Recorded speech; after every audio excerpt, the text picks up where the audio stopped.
안녕하세요. 템퍼스 3분기 실적 발표가 이틀 뒤에나 나오는데 그 전에 이번에 3분기 실적이 어떻게 나올지에 대해서 조금 한번 다뤄보도록 하겠습니다. 우선 2분기 실적은 굉장히 좋았죠. 그래서 3분기 실적도 지금 많은 시장에서 기대를 하고 있는데 결론부터 말하자면 저는 3분기에도 이 강력한 사업 모멘텀이 이어질 거라고 좀 생각을 하고 있습니다. 우선 3분기에 좋게 볼 만한 것들이 뭐냐면은 일단 3분기 때 12 발행했던 이자 절감이 이제 시작되는 3분기고요. 이게 되게 클 거예요. 지금 이게 거의 메인인데 이것 때문에 아마 실적이 나쁘기는 힘들거든요. 템퍼스의 상황들을 보면 표면적으로도 3분기 실적은 무조건 좋을 수밖에 없습니다. 뭐 이제 뒤에 다른 뭐가 있지 않는 이상은 표면적으로 볼 수 있는 것들에서는 3분기 실적도 되게 기대해 볼 만한 요소들이 많이 있어요. 우선 이 이자 비용 절감이 이제 명확하게 찍히거든요. 이거는 재무에서 가장 강력하게 찍힐 수 있는 부분이고 종양학 정밀진단 시장 전반적으로 강력한 수요가 있어요, 지금. 이걸 이제 어떻게 알아볼 수 있냐면은 이거 관련된 기업들 실적이 전부 다 잘 나왔습니다. 지금 어닝 서프라이즈로 기업들이 많이 상승을 하고 있어요. 많이들 비교하시는 가던텔스도 종양학이 잘 나와서 지금 막 엄청 상승을 했었죠. 서프라이즈로. 그리고 항상 보수적인 가이던스를 제시하는 경영진인데 경영진에서 가이던스도 상향했고 이번에도 당연히 보수적으로 잡았을 거라 생각하고 있습니다. 이제 한 가지 걸리면서 아쉬운 거는 2분기 때는 장 전에 했는데 3분기 때는 다시 장 후로 돌아갔다는 거예요. 근데 2분기 때만 특별히 장 전에 발표했고 원래는 항상 장 후에 발표를 했던 기업입니다. 그래도 3분기 때도 장 전에 발표를 했다면 좀 더 긍정적인 시그널을 볼 수 있었을 텐데 뭐 아니니까 뭐 여기서 포인트는 안 잡아보도록 하겠습니다. 이거는 사실 그렇게 크게 상관은 없는데 의미 부여를 하자면은 뭐 장 전에 발표하는 게 좀 더 높을 수 있는 뭐 그런 게 많다 좀 이런 시장에 좀 시선들이 있습니다. 이번에 좀 기대해 볼 만한 게 유전치약 사업인데 이것도 매출 전년 동기 대비 115% 상승했었거든요. 2분기 때. 이게 이제 임상검사 물량의 가속화된 성장에서 기인한 거고 전체 임상검사 물량은 30% 증가했다고 합니다. 종양학 검사 물량 성장률은 1분기 20%에서 2분기 26%로 가속화돼서 성장했고 유전성 암 검사 물량도 32% 증가했고 저 데이터들로 볼 때 핵심 사업이 단순히 성장하는 것을 넘어서 성장률 자체가 높아지고 있음을 보여주고 있고요. 이게 되게 긍정적인 신호로 바라볼 수 있어서 3분기도 지금 기대를 해보고 있는 거거든요. 근데 시장의 기대감이 좀 많이 높기는 해요. 이런 긍정적 시그널들이 많았어가지고. 그런 와중에 이제 경쟁사들도 이게 되게 크게 성장을 했기 때문에 좀 템퍼스에 기대하는 것도 꽤 있을 거예요. 그리고 제가 가장 중요하게 생각하는 이 데이터랑 이 서비스 사업이 있습니다. 2분기 매출의 23%고 2분기 매출은 전년 동기 대비 35% 증가했었고요. 특히 여기서 가장 중요하게 불리는 데이터 라이선싱 사업이 40.7%의 높은 성장률을 보여주면서 다시 한번 2분기 때 투자자들한테 굉장히 좀 큰 임팩트를 줬었습니다. 이게 고마진 반복 매출이어가지고 장기적인 수익성 확보에 매우 중요하다고 보면 됩니다. 저도 이 데이터 가장 중요하게 생각하고 있어요. 앞으로 더 중요해질 거라고 저는 생각하고 있습니다. 이것도. AI는 결국에 이 데이터가 있어야 좀 할 수 있는 일이거든요. 이 데이터를 기반으로 학습을 하면서 제시를 하는 거니까요. 그리고 일단 2분기 때 수익성이 비약적으로 개선이 많이 됐고요. 지금 저희가 기다리고 기대하는 건 조정 EBITDA 흑자 전환입니다. 이게 이제 3분기 아니면 4분기 때인데 운 좋으면 3분기에도 터질 수 있다고 생각을 해요. 이거 이제 12발행 때문에 이자 바꿔치기 한 거 그게 조금 재무에 되게 좋게 찍힐 거라고 생각하고 있거든요. 그래서 좀 서프라이즈가 나올 수도 있는 3분기인데 좀 정배는 4분기긴 해요. 왜냐면 이 섹터 자체가 4분기 때 가장 실적이 좋은 계절성이 조금 있습니다. 이 사업 자체가. 그렇기 때문에 항상 4분기 실적이 되게 기대되는 포인트고 좀 유망주격이라고 보시면 됩니다. 4분기. 그래서 만약에 3분기 때 흑자 전환이 안 나오면 4분기 때 이게 지금 제일 중요합니다. 이때 거의 운명이 걸렸다고 봐도 되고 이때 만약에 가이던스로 제시했던 조정 에비타 흑자 전환 안 나오면은 엄청난 폭락이 나올 수도 있는 상황이에요. 아마 나올 거예요. 그렇게 되면. 근데 그런 불안감도 있는 와중에 경영진의 자신감 있는 메시지가 있었기 때문에 저거는 그냥 생각해봐야 될 리스크지 뭐 저것 때문에 벌벌 떨어서 뭔가 투자를 위축하기에는 뭐 일단 표면적으로 나와져 있는 것들이 긍정적인 게 많다 보니까 부정적인 거는 좀 적다고 보시면 됩니다. 또 좋은 게 많이 나와 있어요. 2분기 때 보신 분들은 알겠지만 그 컨퍼런스 콜에서 경영진들이 굉장히 긍정적이고 자신감이 있었어요. 그래서 에릭이 우리는 본궤도에 오르고 있다고 언급하면서 가이던스도 상향했습니다. 2분기 때. 그리고 템퍼스는 25년 연간 조정 에비타를 흑자 달성 궤도에 순항 중이라고 명확히 말했어요. 그럼 이 웬만하면 된다는 얘기거든요. 4분기 실적이 가장 좋은 계절성을 띠고 있고 가이던스도 상향했고 여기 보수적으로 잡잖아요. 근데 경영진에서도 이렇게 긍정적이고 명확히 말했는데 안 되면 이거 사고거든요. 근데 경영진은 말을 믿고 뭐 된다고 보고 실적들이 증명해주고 있으니까 3분기 실적이 이제 바로미터라고 보시면 됩니다. 좀 가장 중요한 요소일 것 같아요, 저는. 돌다리를 두들겨 보는 와중에 이제 3분기가 가장 좀 중요한 돌다리라고, 좀 가장 중요한 지렛대라고 저는 생각하고 있습니다. 오늘 템퍼스의 경영진들이나 회사의 성과들을 보면은 플라이휠 효과가 본격적으로 작동하고 있음을 보여주고 있는데, 첫 번째로는 더 많은 유전체약 검사가 더 많은 데이터를 생성하고, 이 데이터가 AI 모델을 강화하여 데이터 및 서비스 사업의 가치를 높이는 선순환 구조예요. 이거 복리 구조를 가지고 있죠. 2분기에 나타난 유전체 사업의 115% 성장은 데이터 라이선싱 사업의 41% 성장을 직접적으로 견인하고 있습니다. 이 두 사업 자체가 공생관계에 있기 때문에 굉장히 연관성이 있습니다. 그래서 같이 성장을 한다고 보시면 돼요. 그러니까 엄청 좋은 거죠. 이게 하나가 성장을 하면 머리채가 작고 꼭 끌어올릴 수밖에 없는 구조입니다. 그래서 지금 뭐 그런 데이터 라이브러리가 확장돼서 약 400만 개의 시퀀싱된 샘플과 900만 명의 환자 기록에 연결돼 있어요. 신약 개발 및 임상시험 환자 매칭을 위한 제약 파트너사 대상 데이터의 가치는 기하급수적으로 증가하고 있고, 이는 데이터 및 서비스 부분의 성장이 독립적인 성공이 아니라 유전체약 검사 물량의 증가에 따른 직접적이고 후행적인 결과임을 좀 볼 수 있습니다. 따라서 검사 물량이 견조하게 유지되고 있는 한 고마진의 데이터 사업 역시 동반 성장하면서 전체 수익성의 구조적인 순풍으로 작용할 거고, 이는 단순히 검사를 더 많이 판매하는 것보다 훨씬 더 지속 가능한 성장 스토리라고 볼 수 있습니다. 근데 지금 이 유전체약 검사 물량이 다른 경쟁사들이 굉장히 큰 폭으로 증가했거든요. 그러니까 이 유전체약을 다루고 있는 섹터 자체가 성장률이 지금 많이 올라가고 있기 때문에 템퍼스도 그거 따라서 올라갈 거란 말이에요. 어느 정도 이 산업 자체가 올라간 거기 때문에. 그렇기 때문에 같이 따라오는 고마진 데이터 사업도 동반 성장을 했을 거라고 조금 추정해 볼 수 있습니다. 그게 3분기 실적을 좋게 보는 이유 중에도 하나고요. 그리고 제가 가장 중요하게 생각하고 이거 2분기 때도 계속 말씀드렸던 전략적 리파이낸싱이 있습니다. 2분기 마감 직후인 25년 7월 초 템퍼스는 당초 계획보다 증액된 7억 5천만 달러 규모의 전환사채 CB를 발행했습니다.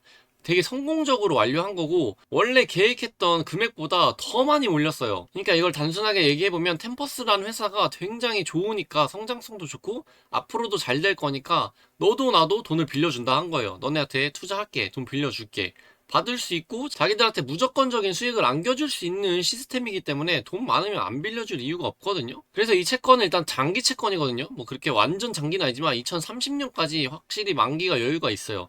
근데 이자 0.75%, 이건 그냥 공짜거든요. 매우 낮다고 볼 수 있습니다. 지금 금리를 보면 알 수 있죠. 이 금리는 말이 안 되는 거기 때문에 진짜 좋은 시비 발행이었어요.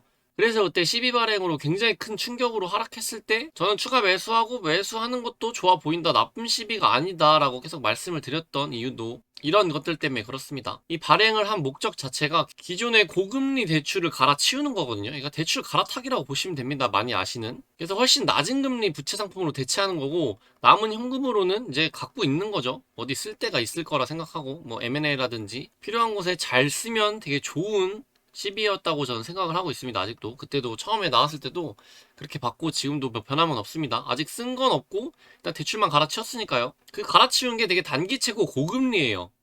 템퍼스가 불안불안했을 때 빌린 거기 때문에. 그래서 그 기존 대출이 정확한 금리가 제공된 자료는 없었습니다.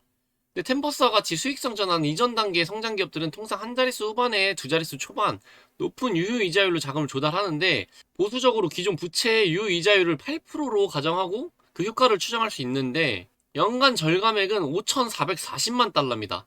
분기 절감액은 약 1,360만 달러인데, 이거보다 더 높을 수도 있고 낮을 수도 있지만 조금은 보수적으로 잡은 거예요. 8%는 템퍼스라는 기업, 적자 기업에게. 근데 이 깎인 절감액 자체가 재무에 직접적으로 바로 꽂히는 역할을 합니다. 그래서 즉각적으로 재무에 반영이 돼요.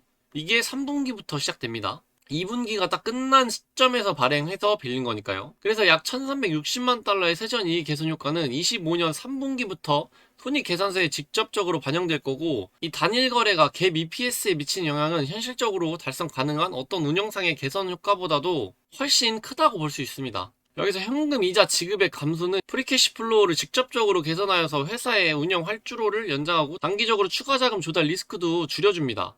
일단 템퍼스는 당분간 돈을 끌어올 필요가 없어요. 현금은 많거든요, 지금 저것 때문에. 그래서 더 이상 이제 충격을 줄 게 일단 없는 게 정배예요. 근데 이거는 뭐 갑자기 튀어나올 수도 있긴 한데, 우선 현금을 이렇게 많이 갖고 있는데 시비 발행을 또 하거나 뭐 자금 조달이 필요하다 이러면은 그게 뭔지에 따라 다르겠지만 통상적으로 문제가 있다고 볼 수 있기 때문에 그건 좀 살펴봐야겠죠. 그런 게 이제 그런 리스크가 완전 제로는 아니지만 낮다라고 볼 수 있습니다. 그래서 뭐 갑자기 시장에 충격을 줄 만한 것들은 일단 리스크는 살짝 없는 상태다 라 보시면 됩니다. 돈이 많기 때문에.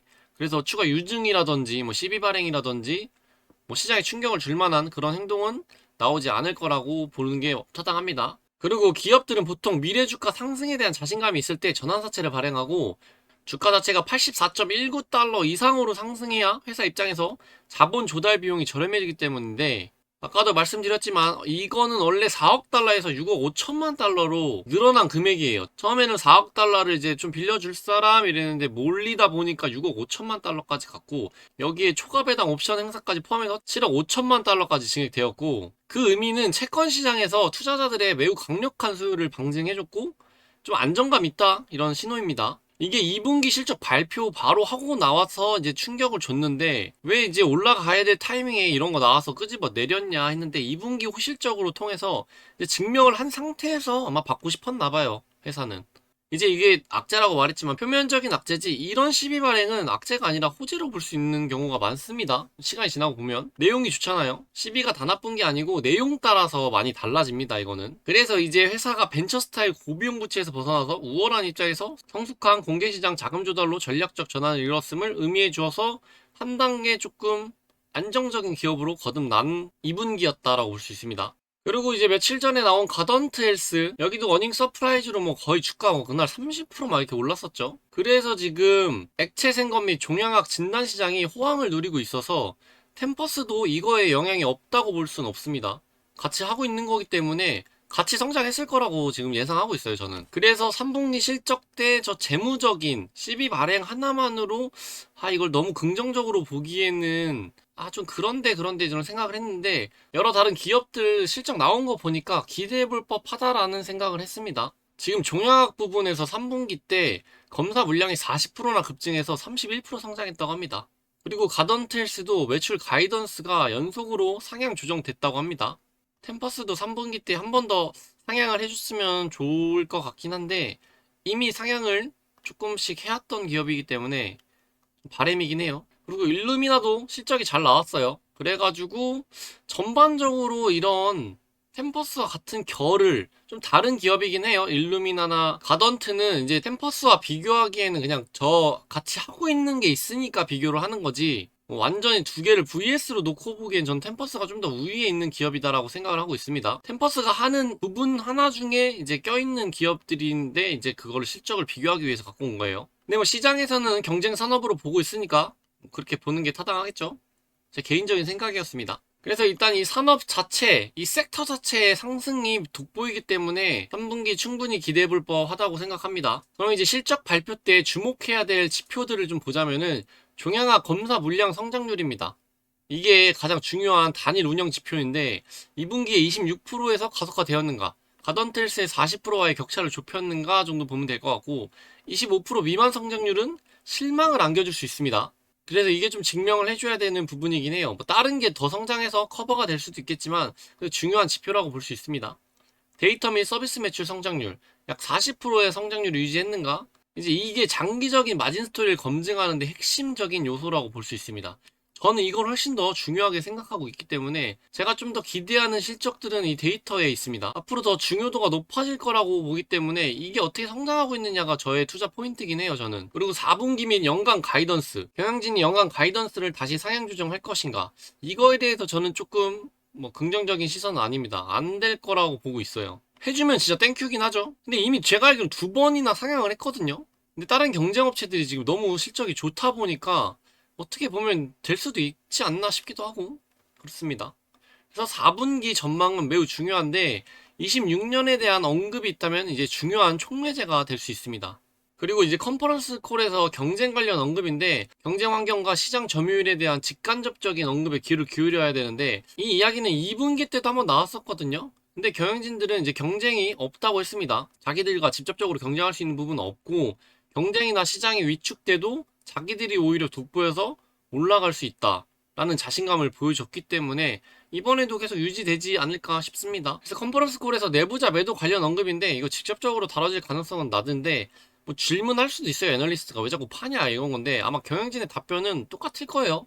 이미 계획된 매도다 이거겠죠. 근데 계획된 매도예요. 그 전부터 근데 이때 팔 거야 했기 때문에 팔려 나가는 거고 워낙 에릭이 이제 주식을 많이 들고 있기 때문에 이거 어느 정도 당연히 필요한 조치입니다. 상장하고 1, 2년 동안은 계속 물량이 나온다고 볼 수 있어요. 내부자 물량이 계속 나올 수밖에 없고 뭐 이 정도 나오는 거는 뭐 그냥 보통 나오는 물량 정도라고 보시면 됩니다.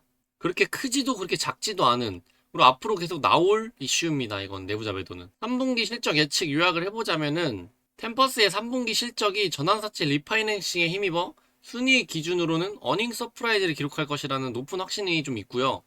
매출 및 마진과 같은 운영 실적 측면에서의 서프라이즈 가능성은 강력한 산업 순풍에 힘입어 긍정적이지만 치열한 경쟁과 높은 기대치로 인해 그 전망보다는 좀 균형적입니다.